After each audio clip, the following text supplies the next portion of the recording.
saya merasa bahwa oh ini kok kayaknya timpang banget ya, timpang banget ini kok, jadi kebenaran kita kok jadinya tidak dilihat gitu loh. Saya khawatir tidak dilihat, tapi tetap saya menganggap harusnya kepolisian ini bisa bersikap objektif dan profesional. Namun di sini saya melihat juga kok ini ada seperti ada, ya saya gimana ya, saya nggak bisa diam aja kalau sesuatu kebenaran ini harus diluruskan gitu. Saya nggak mau seperti dipelintir-pelintir oleh pihak mereka yang bukan pihak pertama.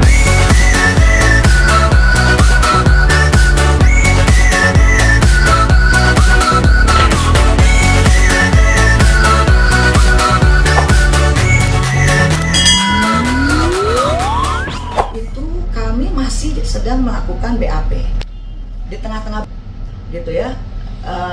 Jadi mediasi dadakan gitu. Terusnya siapapun, mau dia orang kaya, orang miskin, mau dia pejabat atau siapapun. Ini dalam konteks tidak. Kalau mereka menyebut bahwa mereka disebut pansos. Tanggal 22 kita melakukan adendum terakhir tuh, adendum terakhir tanda tangan ini semua, plus juga dengan dia minta AGL lagi, ya udah diminta. Kita karena diminta ya udah kita serahkan. Kan dia tanya, kita mau ngecek, oh silahkan aja. Dan ternyata ibu bilang bahwa rekan saya bilang, oh udah pernah kita cek kok, ada kok, ya udah kita kasih. Tidak ada niat apapun, semuanya kita pasrah, kita ikutin aja. Nah itu pun yang waktu lagi yang perjanjian yang pertama tanggal 12 kita diserahkan tanggal 17 bahwa itu udah di depan notaris, walaupun kita nggak pernah ketemu notarisnya. Kita pasrah aja karena kita nggak ada pikiran apa-apa, dan semuanya kita minta catatan buyback. Itu kenapa demikian? Karena kita nggak mau kehilangan barang-barang jaminan ini kan, gitu loh. Jadi sekali lagi di sini dicatat, kalau yang namanya kita nggak mau hilang, kenapa? Karena kita nggak mau kehilangan, karena yang kita kasih itu benar-benar asli gitu kan. Tanggal 7 Oktober kembali kita diundang ke rumahnya beliau. Kita datang berdua tanpa pikiran apapun lah. Kita cuma mikir, oh ya udah deh, ini mudah-mudahan kita bisa ambil, kita bisa jual supaya kita bisa sama-sama berjalan gitu. Ternyata saat 7 Oktober itu baru kita dibilang bahwa berlian ini palsu. Kaget kita, loh kita udah cek berlian ini palsu loh. Terus kita tanya kapan ngeceknya, tanggal 22 Agustus. Mereka udah ngasih lihat tuh FGL 22 Agustus. Di situ lebih heran lagi saya, karena tadi seperti saya sudah jelaskan, 22 Agustus itu adalah kita penandatanganan adendum yang terakhir. Bila mana memang ada 22 Agustus mereka sudah ngecek, kok bisa-bisanya itu tidak langsung dikasih tahu ke kita. Dan saya bilang, loh kenapa kita tidak diberitahu? Oh kita nggak enak, soalnya suami saya baru operasi, terus kita nggak enak. Terus di situ pengacara mereka bilang bahwa tunggu, ini salahkan saja kepada saya. Saya bilang, salahkan gimana? Salahkan saya kepada saya karena saya yang melarang mereka untuk kasih tahu ke Teresa dan Bu Dewi bahwa berlian ini palsu. Loh kok bisa? Ini adalah informasi yang sangat penting, harusnya saat itu juga kita diberitahu. Iya saya yang menahan karena saya berasumsi nanti Bapak sama Reza akan ribut kan. Loh asumsi Anda salah, saya bilang. Kita bukan orang barbar, kita pasti akan berbicara dengan baik. Tapi ini nggak fair, karena kalau memang benar kalian bilang 22 Agustus sudah tahu dan 7 Oktober baru kita tahu, berarti which is hampir 2 bulan dari barang yang 6 terakhir, dan berarti sudah hampir 3 bulan dari barang yang pertama. Sangat-sangat tidak fair. Itu apapun segala kemungkinan bisa terjadi. Terus saya sudah serahkan juga kepada semua tim penyidik dan semua yang kita laporkan bahwa semua itu tidak ada sedikit pun mengatakan bahwa berlian kita palsu. Jadi sepertinya ada delay yang sengaja dibuat untuk kondisi yang diciptakan oleh mereka. Sampai 7 Oktober itu baru kita dikasih tahu palsu. Ini saya paparkan ini secara jelas, karena saya merasa saya tidak ingin kita ini berat gitu ya. Kita berat, saya nggak mau banyak bicara karena kita kan harus menggunakan azas praduga tak bersalah gitu kan. Karena kami juga sangat menjaga hubungan baik dengan beliau berdua gitu. Kita juga masih berprasangka baik gitu, supaya kita menelusuri bagaimana berlian-berlian kita yang asli ini kok bisa jadi berubah tidak asli gitu loh. Nah itu dan satu hal lagi di sini, saya tidak mungkin lah, insya Allah gitu ya, demi Allah demi Rasulullah, ini menggunakan nama baik saya gitu.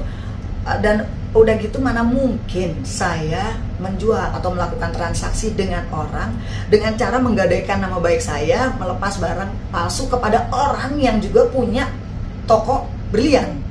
Itu suatu hal yang gila aja, lo bunuh diri. Dan kami dari awal pasrah ngikutin mereka semua. Yang namanya akte notaris itu ditulis lah tuh. Sebenarnya kalau yang dibilang tidak pemalsuan, berarti mereka dong yang memalsukan, kita nggak pernah ketemu. Tapi segitunya pun kita berprasangka baik aja gitu ya, kita ikutin aja semuanya. Nah, apalagi di pasal-pasal itu juga ada disebutkan juga bahwa bila mana diserahkan dalam 7 hari itu semua tanggung jawab jatuh kepada pihak mereka, pihak kedua. Dan ini udah lama sekali gitu ya, dan tidak fair. Pokoknya apapun tidak fair. Nah, di sini kenapa tadinya saya pikir saya tidak perlu bikin klarifikasi sejernih ini gitu. Tapi setelah saya lihat, setelah kemarin juga kita ada undangan klarifikasi ya dari Polda, saya merasa bahwa ini kok kayaknya timpang banget ya.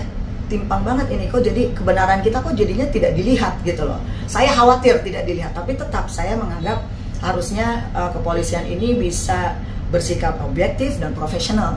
Namun di sini saya melihat juga kok ini ada seperti ada, ya saya gimana ya, saya nggak bisa diam aja kalau sesuatu kebenaran ini harus diluruskan gitu. Saya nggak mau seperti dipelintir-pelintir oleh pihak mereka yang bukan pihak pertama, yang bukan berurusan dengan kita langsung, tapi oleh yang dikuasakan. Mereka berbicara seenaknya, tapi mereka sendiri tidak tahu yang sesungguhnya gitu.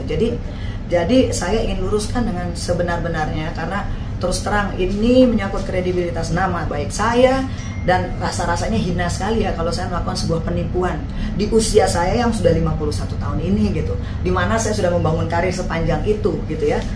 Pesan dari saya, dari kami ya, bahwa yang pasti sih sebenarnya kita ingin ini bisa diselesaikan dengan baik-baik gitu, dengan baik dan sama-sama dengan itikat yang baik gitu. Seperti saat kita memulai gitu, dengan kepercayaan satu sama lain, trust yang seperti kita awali di awal gitu. Kita juga nggak mau kok menuduh serampangan ini gini-gini. Berat kami melakukan hal ini, tapi terus terang lebih berat lagi bagi saya gitu, dibilang bahwa saya menjual berlian palsu gitu. Itu jauh lebih berat lagi gitu. Makanya jadi demi keadilan dan menegakkan kebenaran, dengan sangat berat kami melakukan ini pengaduan, karena supaya sama-sama berimbang dan harapannya tentunya mendapatkan penyelesaian yang terbaik.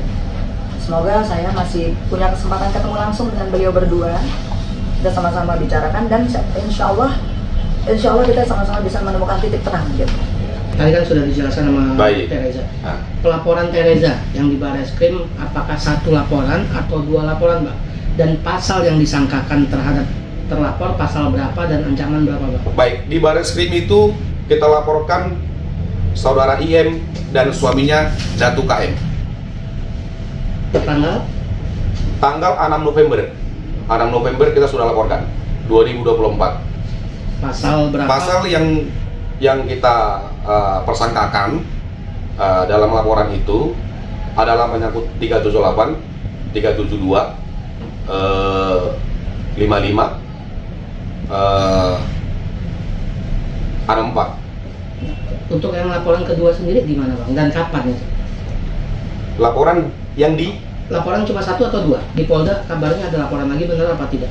Oh iya, ada, kita butuh lagi laporan di Polda, karena memang gini, di Bareskrim itu kita itu kan baru LI, Pak, belum bentuk LP. Nah, kemudian karena klien kami ini dilaporkan di Polda dan itu langsung bentuk LP, jadi kita sebagai PH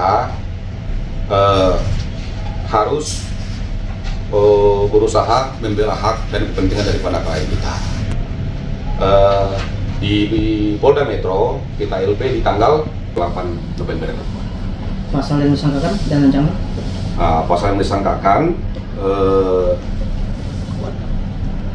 378, 372, 263, 264, 266.